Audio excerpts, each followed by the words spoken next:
nga pjesa tjetër e kontinentit europian. Vetëm nëse duam ne... Kjo është pyetja që bëjnë të gjithë në fakt. Jo, vetëm nëse duam ne si shqiptar që të jemi ndryshe nga të tjerët. Dhe shqiptarët, mendoj unë, duhet të vi një moment që ta kuptojnë që ndryshimi varet nga ata vetë.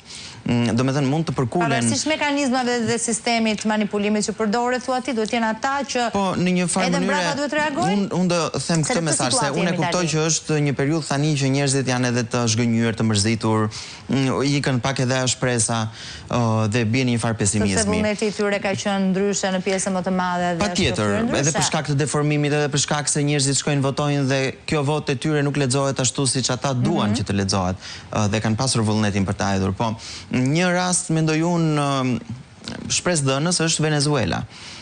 Venezuela është një diktaturë, është një narkoshtet. Është një diktaturë komuniste, drejtuar nga një diktator komunist, siç është Nicolás Maduro. Opozita dhe populli opozitar atje pati dëshirën, vullnetin e mirë për t'u bashkuar dhe kanë bërë një fushat mjaft të mirë, jo vetëm sensibilizimi, po dhe pune në teren, për të rrethuar çdo qendër votimi, për të qenë aty prezent, që njerëzit ta hiqnin sadopak atë frikën. Dhe në fund, pavarësisht se diktatori Maduro manipuloi votat, nxori rezultatin e tij, ju deshin farkohet e tjerë, ky popull opozitar që qëndroi është në kushte shumë më të vështira se ne në Shqipëri. Megjithatë qëndroi atje dhe i vërtetoi gjithë botës që nuk ishte fituar diktatori, kishin fituar ata 80 me 20. 20% kishte marrë diktatori.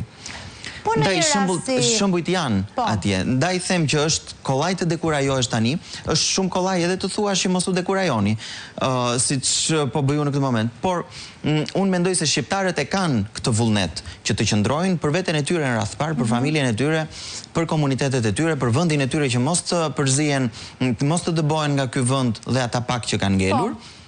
Të qëndrojnë dhe t'i tregojnë dhe diktatorit këtu dhe komunitetin ndërkombëtar që ata nuk janë për të shtypur.